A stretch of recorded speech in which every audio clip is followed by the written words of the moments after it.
Friends, welcome to hobby recipes. எல்லாரும் எப்படி இருக்கீங்க? இன்னைக்கு நம்ம என்ன செய்ய போறோம் அப்படின்னா உளுத்தம்பருப்பு ஹல்வா செய்ய போறோங்க. அதுக்கு நான் வெள்ளை உளுந்து எடுத்திருக்கேங்க, ஒரு கப் ஃபுல்லா எடுத்திருக்கேன். அதுக்கப்புறம் நெய் எடுத்திருக்கேன், சர்க்கரை எடுத்திருக்கேன், கொஞ்சம் தாளிக்கிறதுக்காக முந்திரி பருப்பு எடுத்திருக்கேங்க, தண்ணி எடுத்திருக்கேன். இந்த உளுத்தம்பருப்பு ஹல்வா உடம்புக்கு ரொம்ப நல்லதுங்க. உங்க வீட்டுல பொம்பளை குழந்தைங்க இருந்தாங்கன்னா அவங்களுக்கு இது செஞ்சு கொடுங்க. அது ரொம்ப நல்லது, குழந்தைங்களுக்கு ரொம்ப ரொம்ப நல்லதுங்க. ஹெல்த்தியான ஒரு ஹல்வா தான் இது. இந்த மாதிரி இந்த மெத்தட்ல செஞ்சு கொடுங்க, எல்லா பசங்களும் ரொம்ப விரும்பி சாப்பிடுவாங்க. ஃப்ரெண்ட்ஸ், நான் தண்ணியோட அளவும் சர்க்கரையோட அளவும் இப்போ எடுக்கல. ஏன்னா நம்ம உளுந்த மாவை அரைக்க போறோம். உளுத்தம் பருப்பை வறுத்துட்டு அதை மாவா மாத்த போறோம். அந்த மாவு எடுக்கும் போதுதான் எவ்வளவு மாவு எடுக்கிறோமோ அதுக்கு ஏற்ற மாதிரி சர்க்கரையும் தண்ணியும் நம்ம அளந்து எடுத்துக்கலாம். வெறும் நான் எடுத்து வச்சிருக்கேன். ஃப்ரெண்ட்ஸ், வாங்க இப்போ உளுத்தம் பருப்பை வறுத்துடலாம். இங்க பாருங்க ஃப்ரெண்ட்ஸ், நான் ஒரு பேன் வச்சிருக்கேன். பேன் வச்சு ஆன் பண்ணிக்கிறேன். அதுல இந்த உளுத்தம் பருப்பை சேர்த்து மீடியம் ஃப்ளேம்ல வச்சு நல்லா ப்ரௌன் கலர் வர வரைக்கும் வறுத்து எடுத்துக்க போறோம். சேர்த்துக்கலாம்.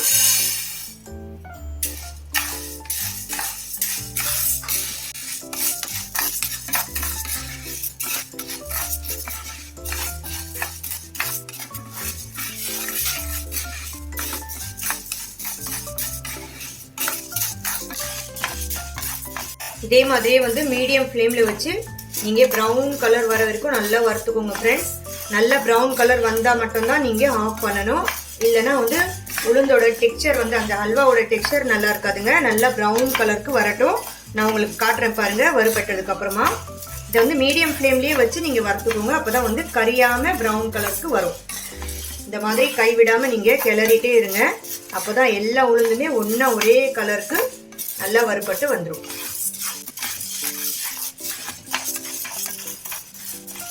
இங்க பாருங்க ஃப்ரெண்ட்ஸ், இந்த மாதிரி ப்ரௌன் ஆகிட்டே வந்துட்டு இருக்கு. இன்னும் கொஞ்சம் கலர் சேஞ்ச் ஆகட்டும். அதுக்கப்புறம் நம்ம ஆஃப் பண்ணிட்டு ஆற விடலாம். இங்க பாருங்க, பாதி ப்ரௌன் ஆயிடுச்சு பாருங்க. இதே மாதிரி நீங்க கைவிடாம இந்த மாதிரி திருப்பி திருப்பி விட்டு கிளறிட்டே இருந்தாதான் அது ஈவனா வறுபட்டு வரும். இங்க பாருங்க ஃப்ரெண்ட்ஸ், இந்த உளுந்து எப்படி ப்ரௌன் கலர்ல மாறிடுச்சு பாருங்க. இங்க பாருங்க, நல்லா வறுபட்டு வந்துடுச்சு. இப்போ இதை ஆஃப் பண்ணிட்டு வேற ஒரு பாத்திரத்துக்கு மாத்தி ஆற விட்டுடலாங்க. அதுக்கப்புறம் நம்ம மிக்ஸி ஜார்ல சேர்த்து அரைக்க ஆரம்பிச்சிடலாம். பாருங்க, ஆஃப் பண்ணிடலாம். ஆஃப் பண்ணிட்டு வேற பாத்திரத்துக்கு மாத்திடலாம். இங்க பாருங்க ஃப்ரெண்ட்ஸ், நம்ம வறுத்து வச்சிருந்த அந்த உளுத்தம்பருப்பு நல்லா ஆறிடுச்சு. இப்போ இதை மிக்ஸி ஜார்ல மாத்தி நல்லா ஃபைன் பவுடரா அரைச்சி எடுத்துக்கலாங்க. நான் இன்னைக்கு வெள்ளை உளுந்து எடுத்தேன். நீங்க கருப்பு உளுந்து கூட எடுத்துக்கலாங்க, அது இன்னும் நல்லது நமக்கு. இதே மாதிரி வறுத்து நம்ம பொடி பண்ணி எடுத்துக்கலாம். இங்க பாருங்க, இது மிக்ஸி ஜார்ல சேர்த்துட்டு நல்லா அரைச்சி எடுக்க போறோம். அரைச்சிட்டு அதுக்கப்புறம் அதை ஜலிச்சு எடுக்க போறோம். இங்க பாருங்க ஃப்ரெண்ட்ஸ், நான் இந்த உளுந்தை நல்லா பவுடர் பண்ணி எடுத்துக்கிட்டேன். இப்போ நான் ஒரு ஜல்லடை மாதிரி எடுத்திருக்கேங்க. இந்த ஜல்லடையில இதை போட்டு நல்லா ஜலிச்சு எடுத்துக்கலாங்க. மாவை நைஸா நம்ம அரைஞ்ச மாவு கீழே வந்துடும். கொஞ்சம் அது ரஃபா இருந்துச்சுன்னா அது மேல நின்றுடும். அதை திருப்பி போட்டு நம்ம அரைச்சி எடுத்துக்கலாம். இங்க பாருங்க, ஏன்னா இந்த ஹல்வாக்கு மாவு ரொம்ப நைஸா வேணுங்க. அதுக்காக தான் நம்ம இந்த மாதிரி பண்றோம். நீங்க என்ன பண்ணுங்க, இந்த மாதிரி 1 kg 1/2 kg வரைக்கும் உளுந்து எடுத்து இதே மாதிரி வறுத்துட்டு மிஷின்ல கொடுத்து அரைச்சி எடுத்துக்கலாம். மிஷின்ல கொடுத்து அரைச்சி எடுத்தோன்னா நமக்கு நல்லா நைஸான பவுடர் கிடைக்குங்க. நம்ம இது வீட்லயே மிக்சியில அரைச்சதுனால நமக்கு இந்த மாதிரி இருக்கு. பாருங்க, இந்த மாதிரி இது பண்ணிக்கிட்டேன். இப்போ இதுதாங்க மிச்சம். இதை சேர்த்து திருப்பி ஒரு வாட்டி அரைச்சி எடுத்துக்கலாம். இங்க பாருங்க ஃப்ரெண்ட்ஸ், நான் இந்த மாவை நல்லா அரைச்சி ஜலிச்சு எடுத்துக்கிட்டேங்க. இப்போ இந்த மாவை இந்த பவுல்ல சேர்த்துடலாம். 1 கப் வந்திருக்கு. இங்க பாருங்க, 1 கப் ஃபுல்லா இந்த உளுந்து மாவு வந்திருக்குங்க. இங்க பாருங்க ஃப்ரெண்ட்ஸ், இந்த மாவை நான் மிக்சிங் பவுல்ல சேர்த்திருக்கேன். நான் சர்க்கரை 1 கப்பு உளுந்து மாவு வந்துருச்சுங்க. அதுக்கு 3/4 கப்பு சர்க்கரை எடுத்திருக்கேன். அதையும் இந்த மாவுலயே சேர்த்துடலாங்க. சேர்த்து இதை நல்லா மிக்ஸ் பண்ணி எடுத்து வச்சுக்கலாம். பாருங்க, நல்லா மிக்ஸ் பண்ணிக்கலாம். இந்த மாதிரி நல்லா மிக்ஸ் பண்ணிட்டு எடுத்து வச்சுக்கலாம். இப்போ தண்ணியோட அளவு பார்த்துக்கோங்க. நம்ம 1 கப்பு உளுந்து மாவு எடுத்தோம், 3/4 கப்பு சர்க்கரை எடுத்தோம். தண்ணி இந்த கப்புல 3 கப்பு தண்ணி எடுக்க போறோங்க. தண்ணி எடுத்து நம்ம ஒரு பேன் வச்சு அதுல தண்ணி ஊத்திட்டு அதை ஹீட் பண்ண போறோம் ஃபர்ஸ்ட். இப்போ இதை நல்லா கலந்துட்டோம், எடுத்து வச்சுக்கலாம். இப்போ தண்ணி சேர்த்துக்கலாங்க. இங்கே பாருங்கள் ஃப்ரெண்ட்ஸ், நான் அதே பேனை திருப்பி வச்சுருக்கேங்க. வச்சுட்டு இப்போது தண்ணி சேர்த்துக்கலாம். அதில் நான் மூணு கப் தண்ணி சேர்க்க போகிறேன். 3 பவுல் தண்ணி.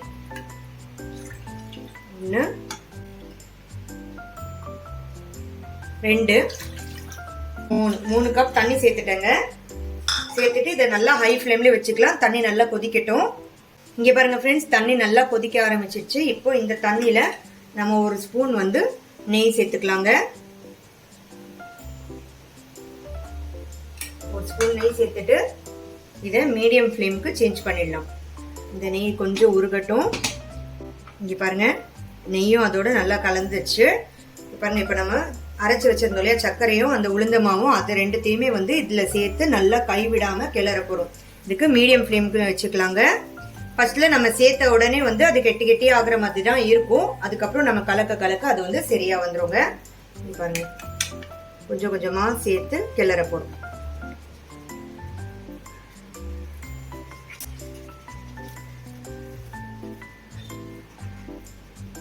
எல்லா மாவையும் சேர்த்துட்டு இதை நல்லா இந்த லம்ஸ் இல்லாத மாதிரி நல்லா இந்த மாதிரி கலந்து விட்டுக்கோங்க. ஃபர்ஸ்ட்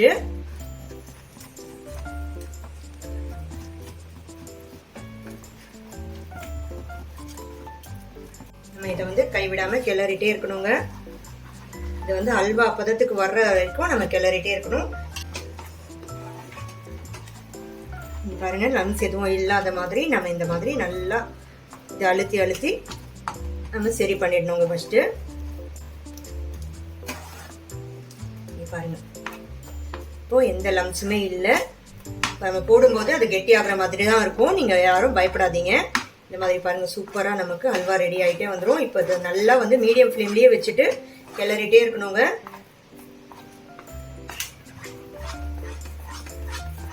இப்போ இந்த ஸ்டேஜ்ல நம்ம இன்னொரு ஸ்பூன் வந்து நெய் ஆட் பண்ண போறோம்.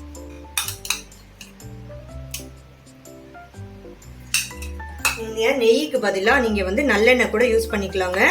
நல்லெண்ணெய் யூஸ் பண்ணா சில பேருக்கு வந்து சில பசங்களுக்கு அந்த டேஸ்ட் பிடிக்காது. அதுக்காக நெய் சேர்த்தோம்னா பசங்க வந்து ரொம்ப விரும்பி சாப்பிடுவாங்கங்க. அதுக்காக நான் இன்னைக்கு நெய் சேர்த்துக்கிறேன். இங்க பாருங்க, சூப்பரான அல்வா பதத்துக்கு ரெடி ஆயிட்டு இருக்கு பாருங்க. இதே மாதிரி நம்ம மீடியம் ஃப்ளேம்ல வச்சுட்டு கிளறி விட்டுக்கிட்டே இருக்கணும்.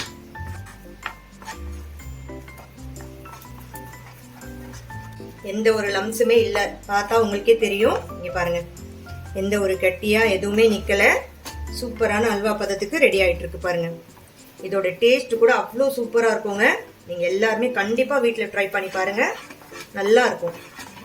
இது வந்து ரொம்ப ஹெல்த்தியான ஒரு விஷயங்க.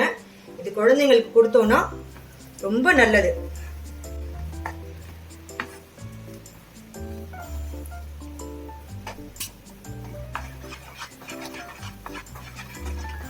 இதுல எந்த விதமான ஒரு ஃபுட் கலர்ஸும் எதுவுமே ஆட் பண்ண வேணாங்க. நீங்க இதை அப்படியே நேச்சுரலா செஞ்சு குழந்தைங்களுக்கு கொடுங்க. ரொம்ப ஹெல்த்தியா ஃபீல் பண்ணுவாங்க பாருங்க. இங்க பாருங்க ஃப்ரெண்ட்ஸ், இதே மாதிரி நீங்க கைவிடாம கிளறிட்டே இருங்க. இது நல்லா உங்களுக்கே தெரியும் பாருங்க, அல்வா பதத்துக்கு வரும்.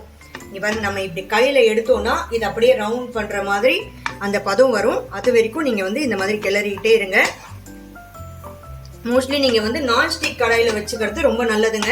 ஏன்னா வந்து நம்ம நார்மலான கடாயில வச்சு செஞ்சோம்னா பாதி வந்து அந்த கடாயிலேயே ஒட்டிடுவோங்க. அதனால அது வீணா போயிடும். இங்க பாருங்க, கொஞ்சம் கூட ஒட்டலை. இந்த மாதிரி நீங்க செஞ்சுக்கோங்க.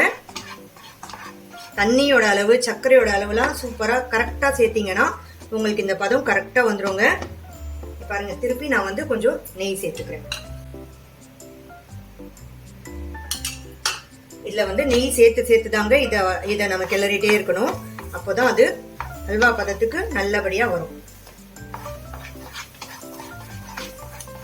நெய் சேர்த்து கிளற நமக்கு பதம் வந்து கரெக்டா வந்துட்டே இருக்குங்க. இங்க பாருங்க, நீங்க எந்த பக்கம் இழுத்தாலும் அந்த பக்கம் வருது பாருங்க அல்வா.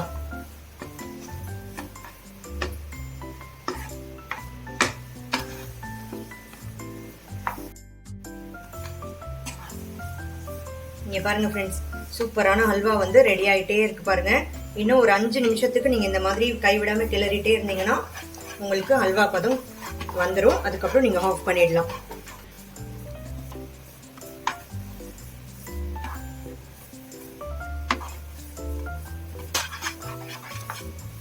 இதுதாங்க இந்த ஹல்வாக்கு ஈஸியான மெத்தடு. சில பேர் என்ன பண்ணுவாங்க அப்படின்னா முதல்ல வந்து நெய்யை மட்டும் சேர்த்துருவாங்க, அதுக்கப்புறம் அந்த பவுடரை வந்து சேர்ப்பாங்க, அதுக்கப்புறம் தண்ணி ஊற்றுவாங்க, அதுக்கப்புறம் சர்க்கரை சேர்ப்பாங்க. அதெல்லாம் வந்து ரொம்ப நம்ம வந்து கன்ஃபியூஸ் ஆயிடுவோங்க நம்ம ஃபர்ஸ்ட் எதை சேர்க்கணும் அப்படிங்கிறதுக்காக. அதனால நம்ம வந்து ஃபர்ஸ்ட் என்ன பண்ணலாம், மாவு அரைச்ச உடனே அதுலேயே சர்க்கரை சேர்த்துடணும், அதுக்கப்புறம் தண்ணி அளவு அளந்து ஃபர்ஸ்ட் அதை சேர்த்துடணும், அதுக்கப்புறம் நம்ம இதை சேர்த்தோம்னா சூப்பராக நமக்கு வந்துருங்க. நம்ம எந்த விதமான ஒரு கஷ்டமும் இல்லாமல் ஹல்வா ஈஸியாக செஞ்சிடலாம்.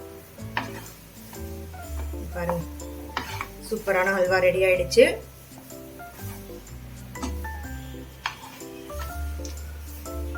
இப்போ கொஞ்சம் ஹை ஃப்ளேமுக்கு மாத்திட்டு ஒரு 2 நிமிஷம் நீங்க இந்த மாதிரி கிளறிட்டே இருங்க.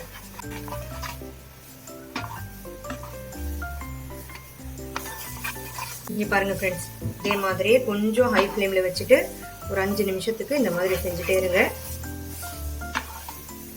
இதே மாதிரியே வந்து நிறைய ரெசிபிஸ் நான் என்னோட சேனல்ல ஷேர் பண்ணிருக்கேன் ஃப்ரெண்ட்ஸ். உங்களுக்கு பிடிச்சிருந்தா நீங்க என்னோட சேனல் ஹாபி ரெசிபிஸ்க்கு போயிட்டு பார்க்கலாம். எல்லாருமே எனக்கு சப்போர்ட் பண்ற எல்லாருக்குமே ரொம்ப தேங்க்ஸ். இன்னமும் எனக்கு சப்போர்ட் பண்ணுங்க ஃப்ரெண்ட்ஸ். நான் என்னால முடிஞ்ச எல்லா விஷயத்தையுமே நான் வந்து ரெசிபிஸா போட்டுட்டே இருப்பேன் ஃப்ரெண்ட்ஸ்.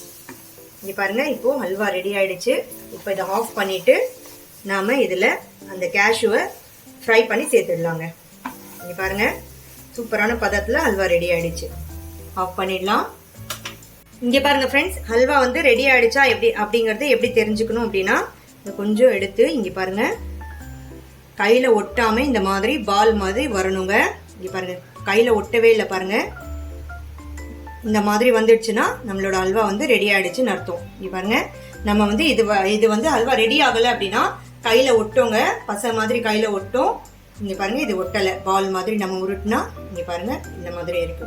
இப்போ ஹல்வா வந்து ரெடி ஆயிடுச்சுங்க. வாங்க ஃப்ரெண்ட்ஸ், இதை வந்து கேஷ்யூ தாளிச்சு போட்டுடலாம் இதுல. இங்க பாருங்க ஃப்ரெண்ட்ஸ், நான் ஒரு சின்ன ஒரு கடாய் வச்சிருக்கேன்.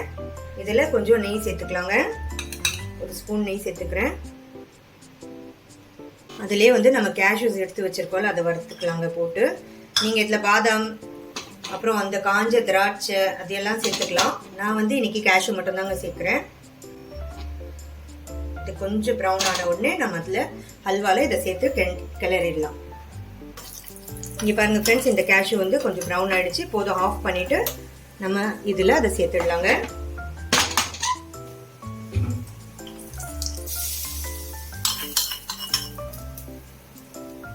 சேர்த்துட்டு எல்லாத்தையுமே நல்லா மிக்ஸ் பண்ணி விட்டுடலாம்.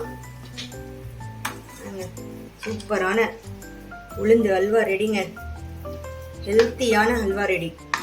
இது அப்படியே பசங்களுக்கு சுட சுட சூப்பரா நீங்க பவுல்ல சர்வ் பண்ணீங்கன்னா குழந்தைங்க ரொம்ப விரும்பி சாப்பிடுவாங்க ஃப்ரெண்ட்ஸ். நீங்க ட்ரை பண்ணி பாருங்க. ட்ரை பண்ணி பார்த்துட்டு கண்டிப்பா எனக்கு கமெண்ட் பண்ணி சொல்லுங்க ஃப்ரெண்ட்ஸ், எப்படி இருந்துச்சு அப்படின்னு. பாருங்க, சூப்பரான ஹல்வா ரெடி. வாங்க ஃப்ரெண்ட்ஸ், சர்வ் பண்ணிடலாம். இங்க பாருங்க ஃப்ரெண்ட்ஸ், சூப்பரான சாஃப்டான உளுத்தம் பருப்பு ஹல்வா வந்து ரெடி ஆயிடுச்சுங்க. இங்க பாருங்க எவ்வளோ சாஃப்டா இருக்கு அப்படின்னு. இங்க பாருங்க ஃப்ரெண்ட்ஸ், பார்த்தாவே உங்களுக்கே தெரியும், நல்ல சாஃப்டா இருக்கு. ஹெல்த்தியான ரொம்ப டேஸ்டியான உளுத்தம் பருப்பு ஹல்வா ரெடிங்க. இந்த வீடியோ உங்களுக்கு பிடிச்சிருந்துச்சுன்னா லைக் பண்ணுங்க, ஷேர் பண்ணுங்க, கமெண்ட் பண்ணுங்க. மறக்காம என்னோட சேனலுக்கு சப்ஸ்கிரைப் பண்ணுங்க ஃப்ரெண்ட்ஸ். தேங்க்யூ.